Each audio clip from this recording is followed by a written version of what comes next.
Good afternoon, everyone, and welcome to the Challenge Orientation webinar for the EHIgnite Challenge. This challenge is being put on by the Assistant Secretary for Technology Policy within the U.S. Department of Health and Human Services.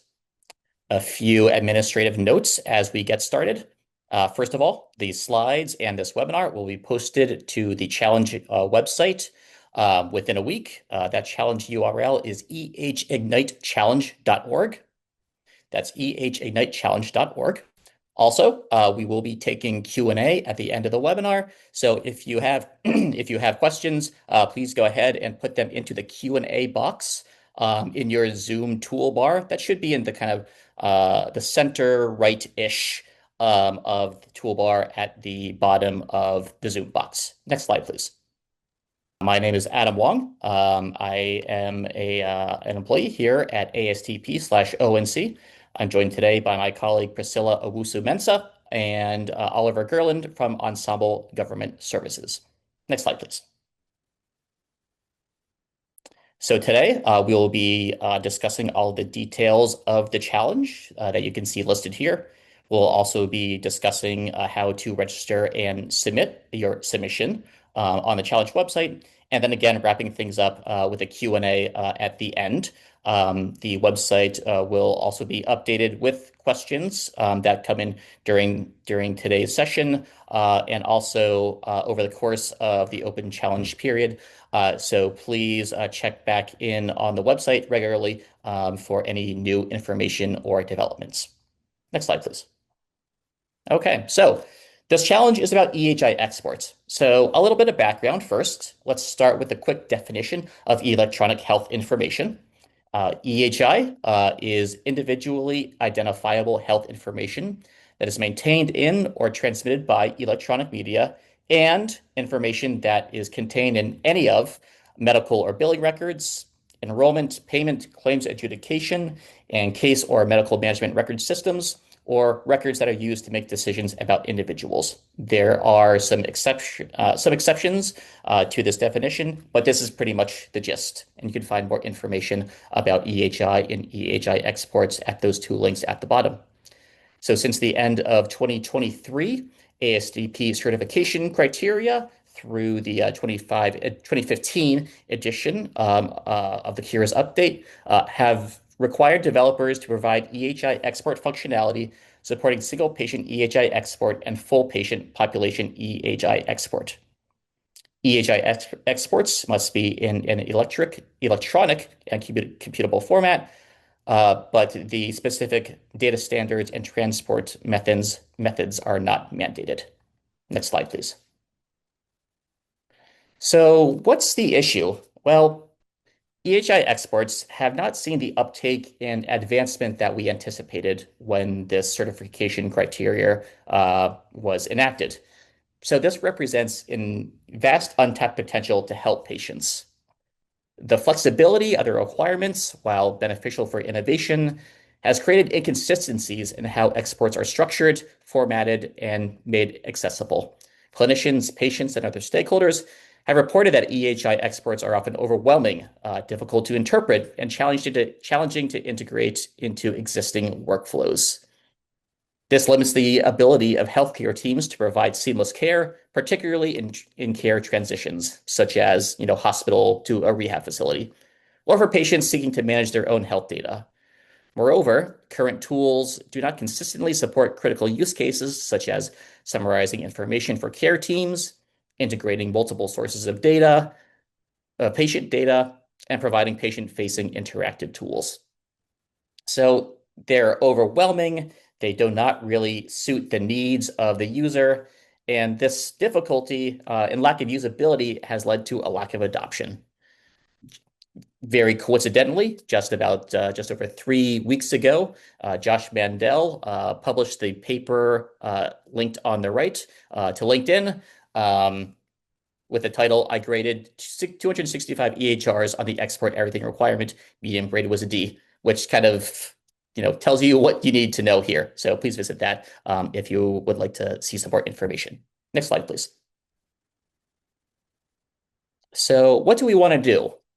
The main goal of this challenge is to incentivize the creation of tools, workflows, and platforms that make single patient EHI exports readable, usable, and actionable, simply to make them more valuable. We also want to encourage the use of standards adopted in ASTP's certification program, such as Fire Release 4, the US Core IG, and the Smart App Launch Framework. These open standards will help, again, incentivize uptake of EHI exports and make them available to the broadest population possible. Next slide, please. So what do we want participants in the challenge to do? Then we want you to create new platforms, tools, workflows that must do two things. First of all, you need to create a usable, readable summary of relevant health information. So for example, if a patient is being transferred to a rehab or acute care facility after a complex surgery, what information does the place of care and care team need to know to provide the best possible care to this patient? If an individual is moving out of state, what information does their new primary care provider need before their first visit? It's this kind of information aggregated together, sorted, what have you, in order to be made more usable by patients. So along with this first summary use case, we want submitters to also address an additional scenario. We list 4 here. First, interactive patient tools. So say, enable a patient to ask questions about their health data and receive understandable responses. Clinical domain customization. These could be tools that allow for customized queries and organization by relevant domains. Integration across settings that could allow and enhance integration of exports from multiple places of care, or to streamline payer use cases that enhance and make easier and more streamlined sharing of information for insurance coverage. But lastly, we don't want to limit people's ideas for improving EHI exports. So we are leaving open one final use case to be defined by you, the participant.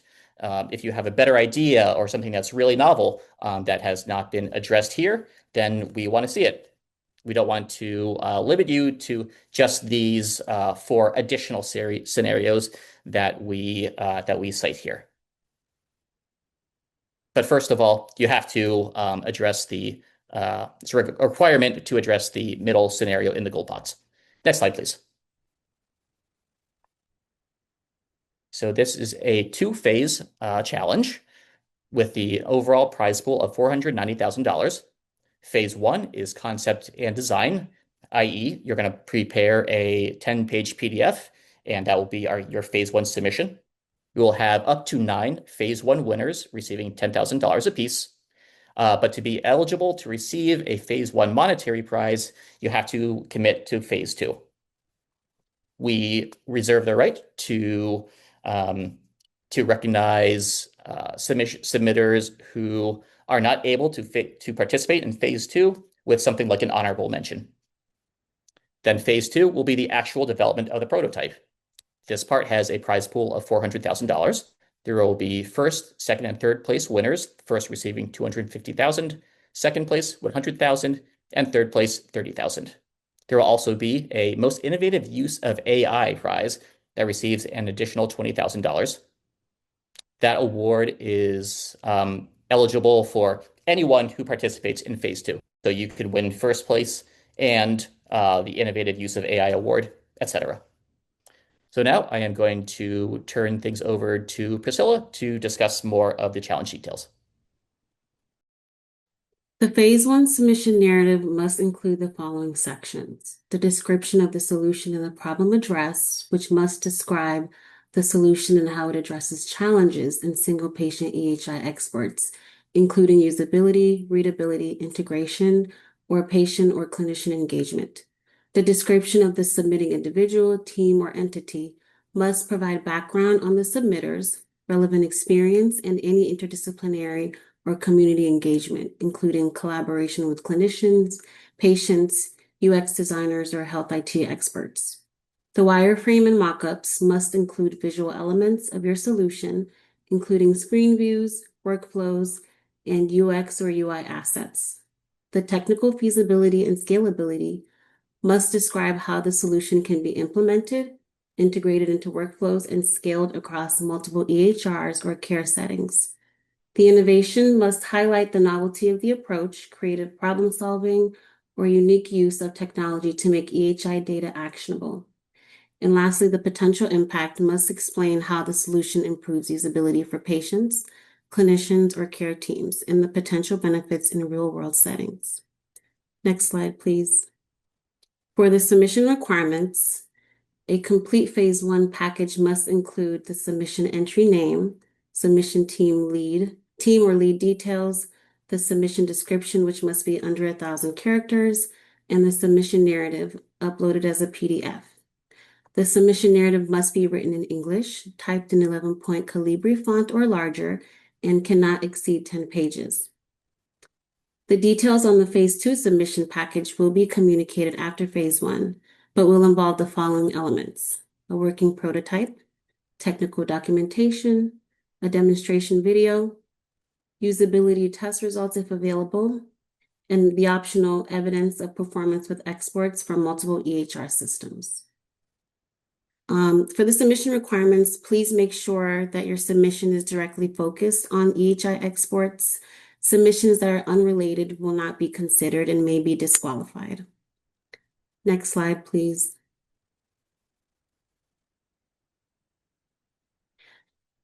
So submissions will be evaluated and ranked by a panel of expert judges across 4 areas on a 100-point scale, and there will be an additional bonus category included. Submissions can earn up to 40 points for interpretability and ease of use, which will assess the novelty of the approach, the use of user-centered design, and ease of use for end users. Up to 25 points can be earned for the relevance and problem alignment, which will evaluate how effectively the solution solves real-world problems and addresses usability challenges in single-patient EHI exports. Up to 20 points can be earned for the potential for integration and scaling, which will review the practicality of implementation, scalability, and interoperability across multiple EHR systems. Up to 15 points can be earned for privacy and security compliance, which will check for adherence to HIPAA, privacy laws, and security standards. And then we have the bonus of up to 20 points that can be earned for the optional best use of transparent and explainable AI. Next slide, please. Please note the following key dates and deadlines. So for phase one, the open submission window began on February 23rd and will close on May 13th, 2026. Judging will begin on May 19th and will close on June 15th, 2026. And then the winners will be announced in June. For phase two, the development window will begin June 2026 and will run through March 2027. Judging will begin on April 2027, and the winners will be announced in May of 2027. Next slide, please. This is a reminder of the phase one submission deadline, which is on May 13th at 11:59 p.m. Pacific Standard Time. And we've included the link to the website below, the EHIgnitechallenge.org. Thank you. So next, I will pass it over to Oliver to continue with the eligibility and participation rules. Great. Thank you so much, Priscilla.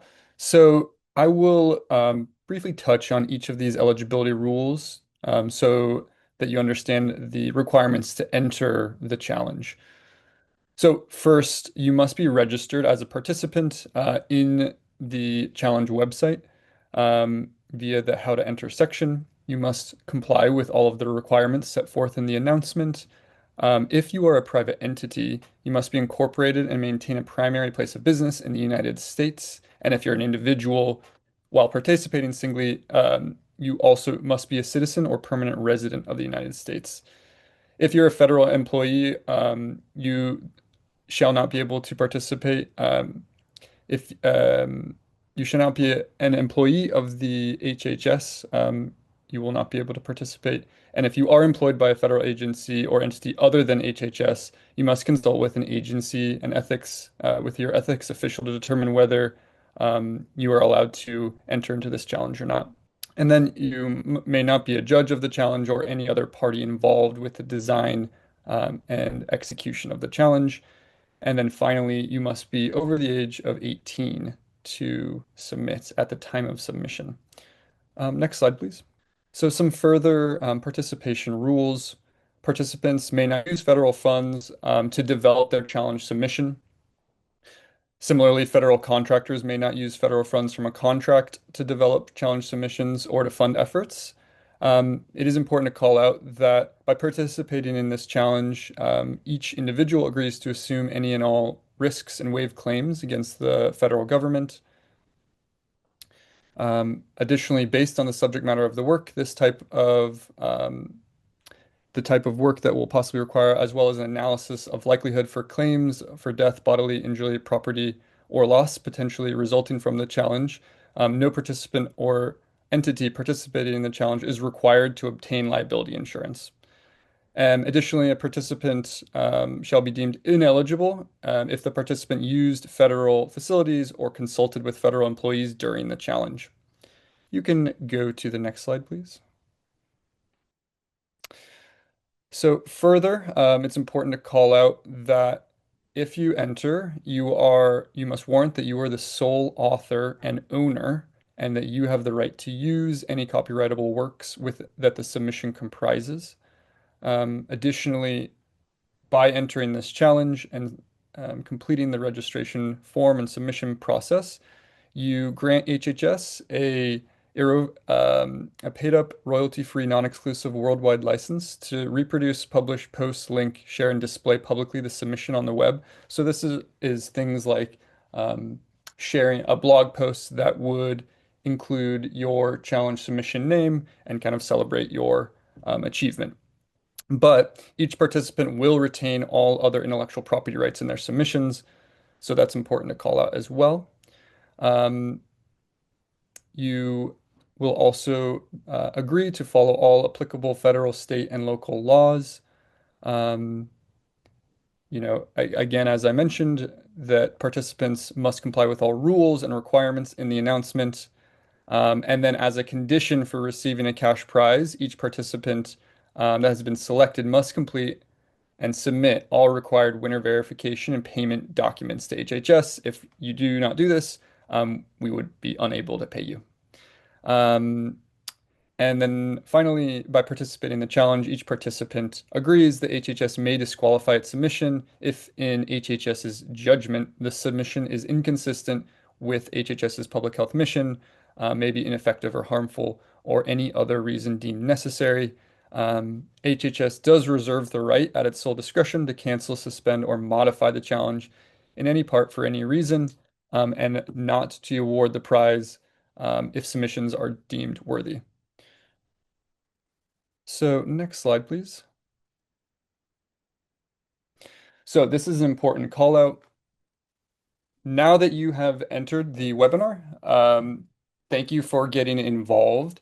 The next step is to register for the challenge. So to do this, go to EHIgnitechallenge.org and complete the registration form. After that, you will receive an account activation email. Click that activation email to create your account. You can go to the next slide. After doing this, you will be able to log in, and then when you log in, you'll be directly pointed to the submission form. So what's important to call out is that once your user account is activated, all you have to do is jump back into the EHIgnite website, log in, and you will be presented with the submission portal.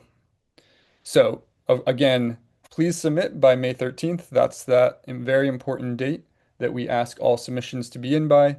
And after that, we will begin judging, evaluation, and selection for the phase one winners and then the phase two participants. Next slide. So with that, we will progress to the Q&A section. I see we do have a fair amount of questions that have come in. Our goal will be to walk through these questions. If I can answer them as they relate to the challenge structure or rules, I will answer them. And if they're more technical in nature pertaining to single patient EHI exports, we will ask Adam or Priscilla to address those. So just to kick things off, we do have a question. Um, Adam or Priscilla, can we get a sample test single patient EHI export and JSON file? And maybe there's a location where they can find kind of templates or sample test data.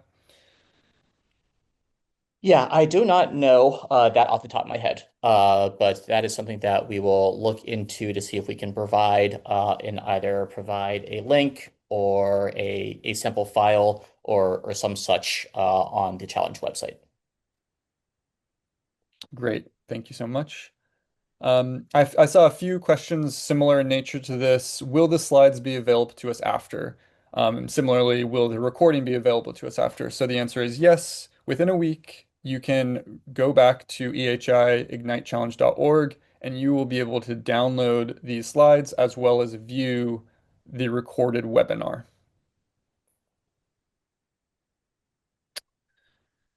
So here's another question. EHI export files can be exported by clinic and hospital. How are patients getting those files? Is there any communication medium like using email or other social media or by secure message? So how are they currently receiving those exports? They are supposed to be accessible either from the provider or available kind of at like a hyperlink that the provider provides to the patient. I would not expect social media. I think it's going to vary exactly what that kind of process workflow is depending on the provider. Great, thank you. So this question I will try and interpret to the best of my ability, but is it acceptable if we provide functionality for single patient data, patient login, multi-patient data by provider login, or respective persons can only interact with their uploaded data only? Um, so I'm not exactly sure what this question is, if it's about the flow or, but I do want to call out that this is specific to single patient. So not multi or aggregated patient data, but Adam or Priscilla, if you want to add a more color to that. That's correct. Nothing else to add there. Great. Um, a question about the prizes. In phase two, can a person win a prize plus the innovative AI both together? Um, as in, is that a standalone award that one team could win? I believe That the is answer is correct. yes. So the first place winner could um, get the receive the innovative AI prize, as could the second place or the third place, or any other kind of non-win place or show phase two participant. Great, thank you. We have a question. Will there be a directory so participants are able to find each other? Um, I think the answer is that is not in our current plans. If you are selected and moved to phase two, that's where kind of there will be some information about who the other winners are. But currently there's no plans to, share a directory of participants. Um, each team is responsible for creating their own unique solution. Next question. Given that EHI exports from different systems have different formats, what assumptions should we make about this? Maybe we could also speak a little bit about the standardization, the ASTP, and interoperability priorities. Well, that kind of gets into the core of the challenge here. Um, the certification criteria basically only state that it is available, that the EHI export is available electronically and in a computable format. Um, it can be any format of a provider's choosing, assuming that it hits those two qualifications. And this kind of fragmentation and permissibility, I suppose, around the format is part of what has kind of prevented it from taking off to the extent that we would like so far. Um, I don't know if I can really say that other assumptions can be made outside of what is required statutorily. Great, thank you. So we have a few more questions about the recording link and the deck being provided after. Yes, yes, these will be available on the challenge website. Can we register our team at any time during the submission period? Yes, right now is the time to register your team. We are in an open submission period, so you can both register and submit. Your first step is registering your account and your team. And then once you have that user account, you will be able to log in and access your submission. The only requirement is that you submit before the deadline. What if my company raises a pre-seed round and scaling fast? Would that disqualify me for phase two? The answer is no. That would not disqualify you. This is a challenge intended to stimulate new solutions to address this market problem. We want new companies to succeed. So if you are able to leverage even this to help you with raising a round, that is awesome. There's no requirements on, VC funds or anything like that. We are focused on solving the problem. We want solutions, prototypes, interfaces, smart, creative technologies that address summarization of single patient exports and ideally addressing some of these other scenarios. That is what we're trying to do. So as long as, your team falls within the overall participation requirements and rules requirements, then, you're able to operate your company as you'd like. Is there a deadline to register, or can we register anytime? You can register up at any time. You could register the day the challenge, submission deadline is due. We'd recommend that you register, today or this week, but there's no hard limit or deadline for the registration. You can do that really at any time up until the submission closes. Um, does the challenge stipulate the participants to use only EHI single patient data exports as data? Adam, I could pass this over to you. Maybe there. Yeah, Yeah, go for it. the single patient EHI export is the focus. If there is other data that you want to pull in that supports your submission, that's up to you. If you're thinking of say, I don't know, re-envisioning that data in visualizations or something of that nature, that's the first thing that comes to mind, then you are welcome to do that also. An individual other than a USA resident can't participate in this challenge. Yeah, that is correct. The challenge is reserved for businesses with a primary place of business in the United States or U.S. citizens. Um, so those are the kind of key requirements. The team lead must be a U.S. citizen. So I definitely encourage folks to go and read the rules. You could also be a permanent resident of the US. So again, this is defined in the eligibility and rules. If you're a private entity, you must be incorporated and maintain a primary place of business in the United States. And if you're an individual, either participating singly or in a group, you shall be a citizen or permanent resident of the US. So again, similarly, there's another question. Is there a requirement for citizenship and immigration status if a non-citizen who does not have a green card, can they still lead or participate in the challenge if the submitter is a US-based company? So if the team is, represented by a private entity with a primary place of business, I think a person who's not a citizen could be part of the team, but the kind of team lead m must be a citizen or permanent resident of the United States. And if it's a private entity, they must have maintain a primary place of business in the U.S. Are there any resources for teams to help with their submissions, such as sample data sets or other ways to collaborate with stakeholders?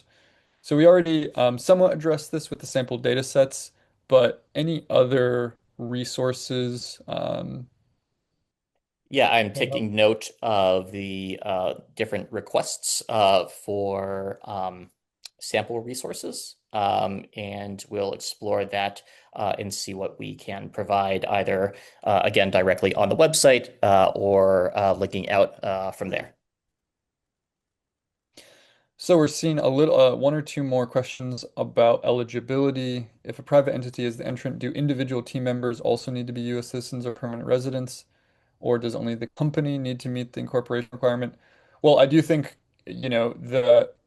there could be a circumstance where team members, not every team member would be a U.S. citizen, but again, please carefully read the eligibility rules on the website. It lays it out. So as we've said, you need to the business must have a primary place of business, um, and single participants must be citizens or permanent residents. Who will be the primary actor for this application? Patient payer or care coordinator? And is there a way we can receive mock-up EHI documents? So I'll just reference again my answer to the second part of that question about how we will explore providing sample documentation or data sets resources with the focus of the challenge being on single patient EHI exports. I would expect.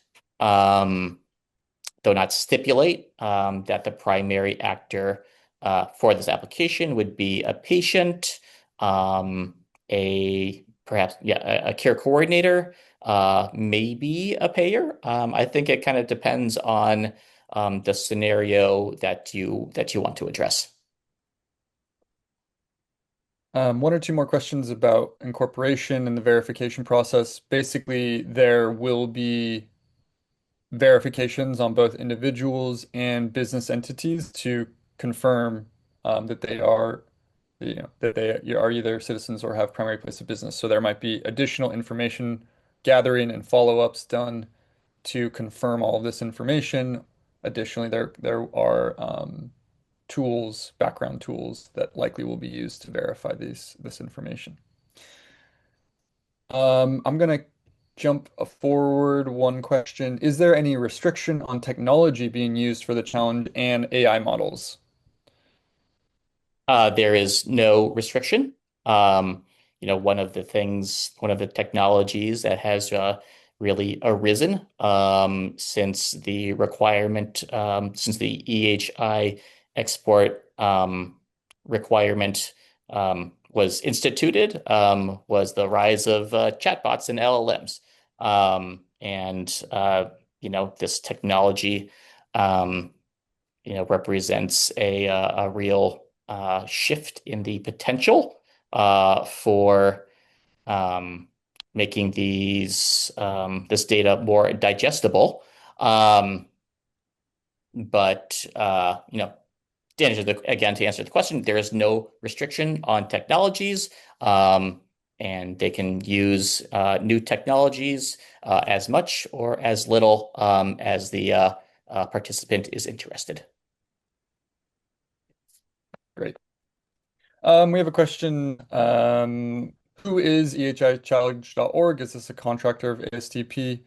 So yes, ASTP hired Ensemble as the challenge contractor, who is maintaining the EHIchallenge.org website.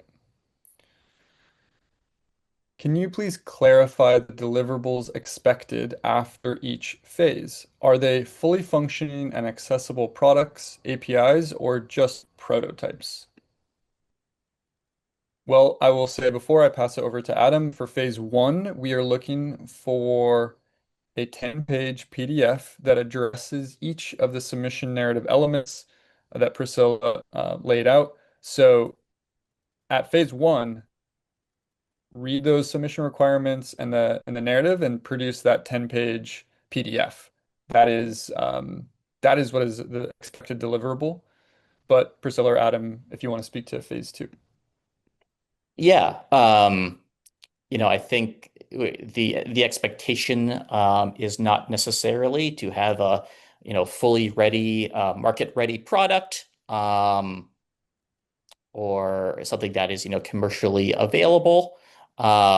We want to see, proof of concept, beyond just like an MVP, something that, um, the more technologically complete and ready, the better. We do expect to see something that, functions, and um, is capable of what was presented in the proposal. Great. When I log back into my account, there's no way to get back to the application. I save the link and I can access if I write it down, but there's no button in the website to go back to the application. So you should, after registering, as soon as you log back in, you will be redirected to the submission portal. If one thing we could do is we could add just another submission portal button at the top nav bar. So maybe that would be helpful, but after logging back in, you will be pushed to the submission form. We want to present clearinghouse data not from EHR. Is that okay for this? If so, we are FTC governed, not HIPAA. How should we answer that? That I will have to get back to you on. Um, yeah. Yeah. And if I would say that we do have a contact email address. Oliver, can you provide that, please? Yeah, we can drop that in the chat. Okay.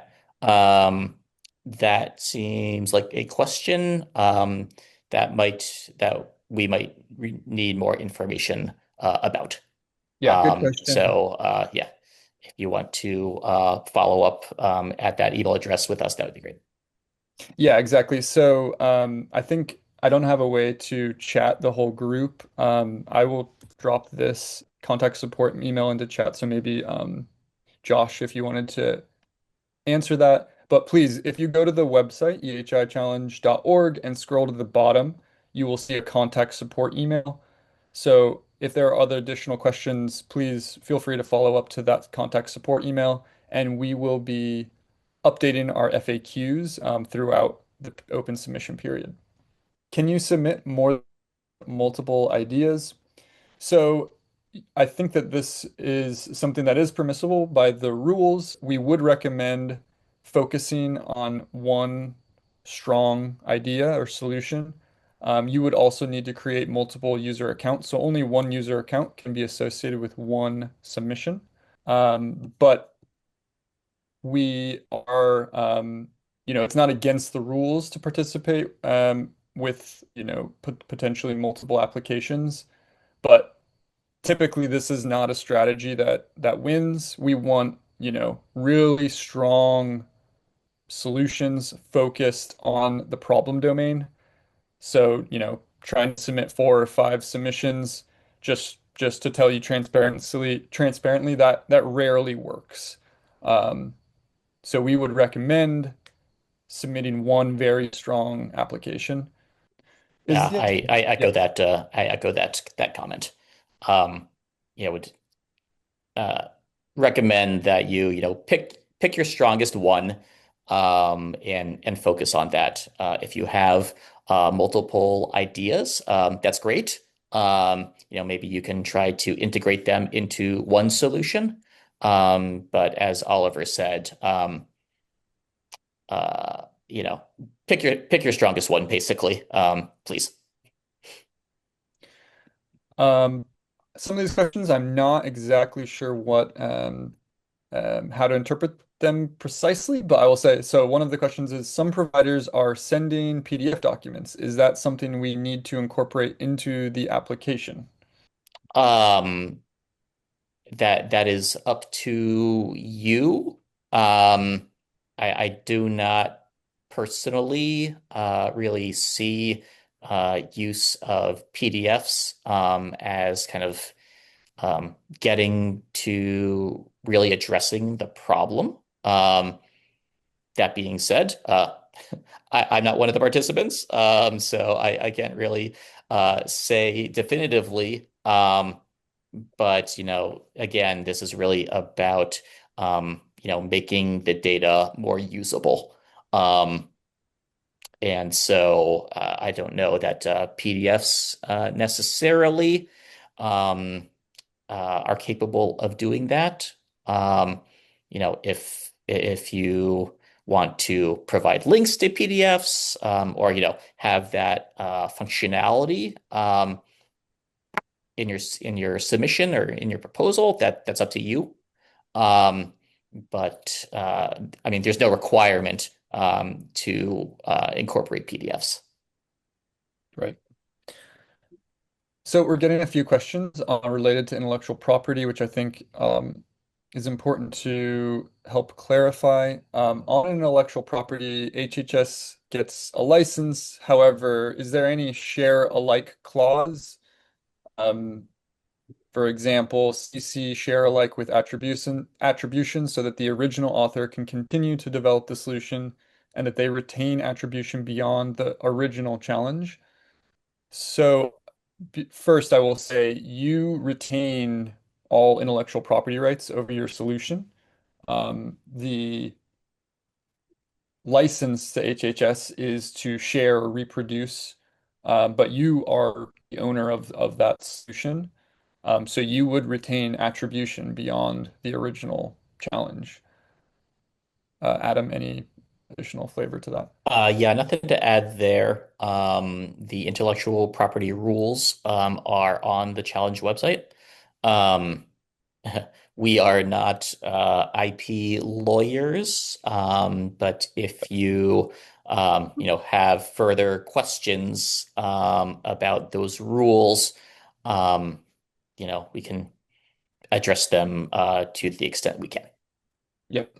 Um, kind of a kind of high level question. We are looking at multiple roles here, patient, provider, or care administrator, right? Question mark. I mean, that is up to how you want to choose to address the challenge. Yeah, exactly. Can team members be located outside of the US? So a team member could be located outside of the US, but again, the entity must be have a primary place of business, and the team lead or individual must be a US citizen or permanent resident. Does the single page EHI, if available for the patient via provider-specific EHRs, is it a true export handed over to the patient, which can be downloaded by the individual? Sorry, this question, I believe this is just basically asking if when it is exported, is it downloadable by the individual? Which I believe the answer is yes, but Adam? Yeah, I'm not entirely sure if I am uh, grasping the nuance that is being asked by the questioner, but I mean, it is intended. The point is that, it is a file that the export recipient, that the patient EHI owner is getting and Right. is being made available to them. Right. Another good question that I want to really emphasize. If selected as the winner, does the developer retain ownership of their work product, or will you be making it available to any interested person free of charge? So you certainly will retain ownership over your work product. Um, will you be making it available to any interested person free of charge? I don't believe that's part of the current scope or objective of this challenge. We are looking for concepts to address the single patient export challenge and then prototypes. Beyond that, you are the owner of your work product. Yeah, there is no open source requirement element to the challenge. Yep. Is there someone we can contact for follow-up questions? Yes, please go to ehichallenge.org. You can scroll to the bottom of the page and you will find the contact email. Do we have to build the platform to access EHI from the patient side or the provider side or both? I don't think so. It's really, how to, um, manipulate right size, um, not manipulate in the negative connotation, right size, make the exported information more usable and useful. Yeah. I am participating in the AIM Head Bridge for AI training program, and I'm currently developing an innovative solution using the Smart on Fire capabilities. Am I eligible to participate? So please read the eligibility requirements. We've been going over them. I can't tell you if you're eligible based on just that, sentence. We It's likely that you're, eligible. But please just take a careful read through the eligibility requirements as we've been discussing them. Is the goal of this challenge to promote the use of EHI and the adoption of readable summaries for relevant health information by patients themselves or by provider organizations and care teams? I would say more the former, by use of information EHI by patients, then by organizations and care teams. But that's not to say there can't be an angle in which EHI experts are also made more useful for use by provider organizations or care teams. Yep, great. Is there a support or QA channel such as ticketing system support line or web page where we can submit specific inquiries as we become more familiar with the project scope? Yes, please go to the ehichallenge.org website. All of the information that you need is on that page. And then if you scroll to the bottom, you will find a contact support email. So feel free to email that support email with additional questions and we will, to the best of our abilities, address them and or update our FAQ page as we receive more inquiries. How do we share and show interoperability with, existing EHRs like Athena, Epic, or Cerner? So some of the ways that we uh, kind of verify functionality, includes providing videos, for example, of the um, or the submitter, the participant providing videos uh, of the solution, kind of doing what is claimed. Um, you can also provide, information that is, comes from from an EHR. And I think this pertains more to phase two. Um, so while we did outline the kind of general criteria that we will be requiring for that phase two submission, final details of that will come as we approach phase two. Great. Kind of a related question. Can a video be part of your application to help showcase the idea? So first, that's not a requirement to, submit a video. Your, the end deliverable for phase one is the 10-page PDF where, all of the submission elements would be. Um, but if there's, a accessible video link in that opens to, for example, show the interoperability or wireframes, I think that would be permissible. But Adam, thoughts on that? I would actually say no when it comes to the video for phase one. Yeah. So please stick just to the PDF. So again, to reiterate, can a video be part of your application to help showcase the idea? No, not for phase one. Stick to the PDF. Do the participation rules extend to people that you collaborate with but are not part of the submitting team, like doing interviews with locals on their pain points with patient exports? No, if you do an interview with the potential users, they are not part of your team. you are, doing the R&D work to develop your solution. They're not part of the team, so they are not, that's not part of the participation rules.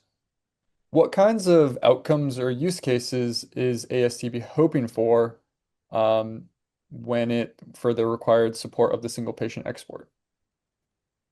Well, I think I can't speak for the team that necessarily developed these rules, but from my own perspective of someone who sits in a different part of the organization, the attempt was really, or the hope for outcome was really just to provide another method for patients to receive their data.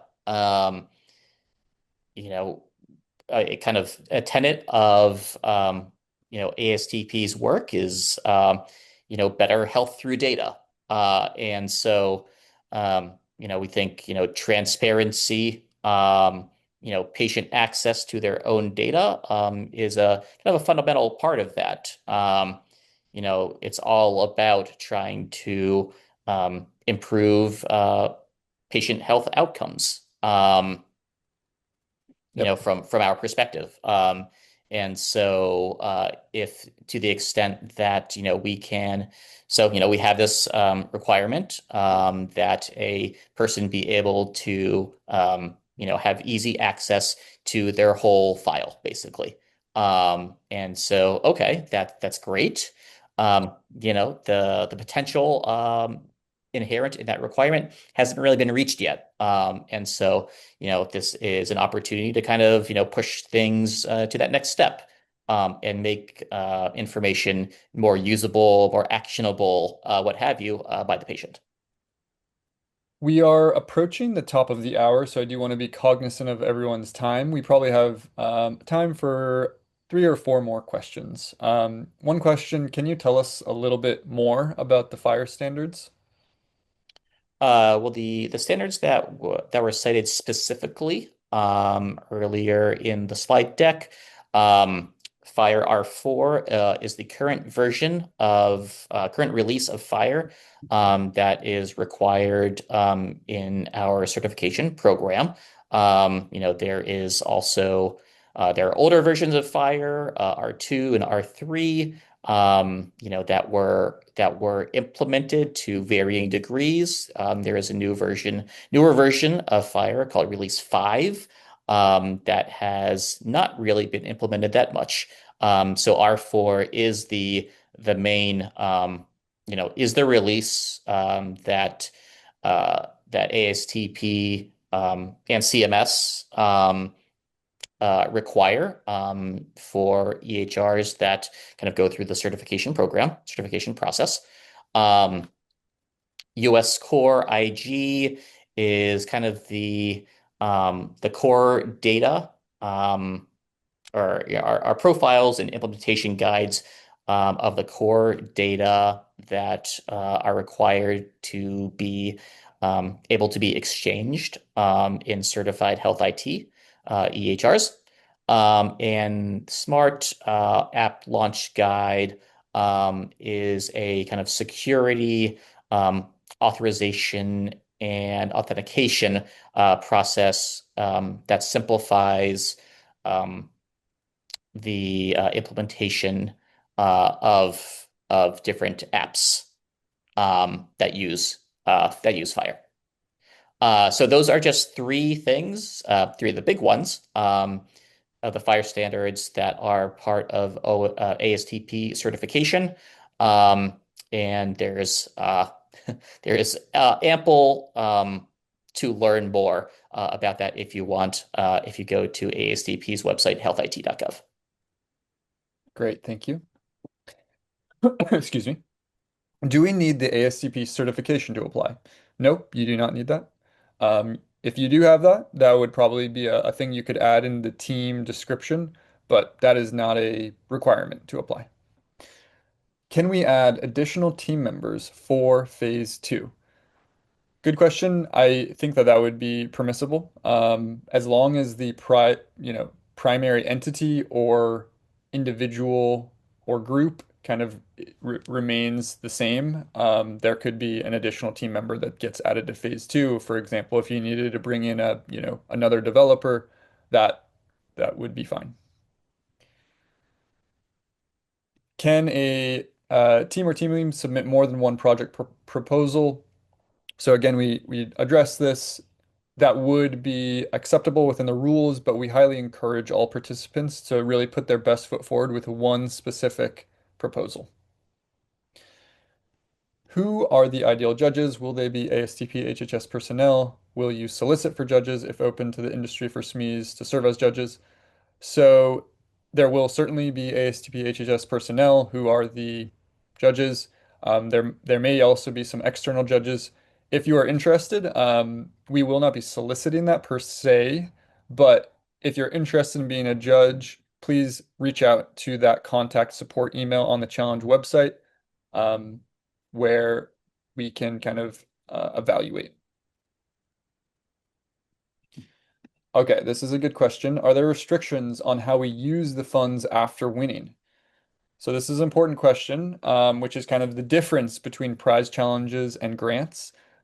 So this is a prize challenge. So you will have, if you are awarded money, that is for something that you are being rewarded for something you did in the past. So, you could use those funds however you'd like. um, Obviously, our goal with the phase one submissions is that kind of gives you some seed funding to prototype in phase two. But there's no specific restrictions on how to use the funds. It's again just encouraging you, all phase one winners to win. You are agreeing that you will participate in phase two. And to participate in phase two, you will be developing a prototype, which of course requires funds to help, set up the solution. So that is the intent of the prize money, but there's no that the funds are there's no restrictions on how exactly the funds will be used. We are at the top of the hour. We're actually one past. So I think we need to wrap it up. We do have more questions left. We do anticipate and taking a look at those questions, answering them, and posting answers to the challenge website. Again, that's ehignitechallenge.org. I want to thank everybody for joining in today. Love seeing the number of people who joined in and submitted questions. Again, please continue to reach out as those come in. Check the website on the regular for any new information, resources, answers to questions, what have you. Thanks again to Oliver and Priscilla for joining me today. And with that, I think we'll close it up. Thanks all. Have a great rest of your afternoon. Wonderful. Thank you so much, everyone. Appreciate your time. Thank you.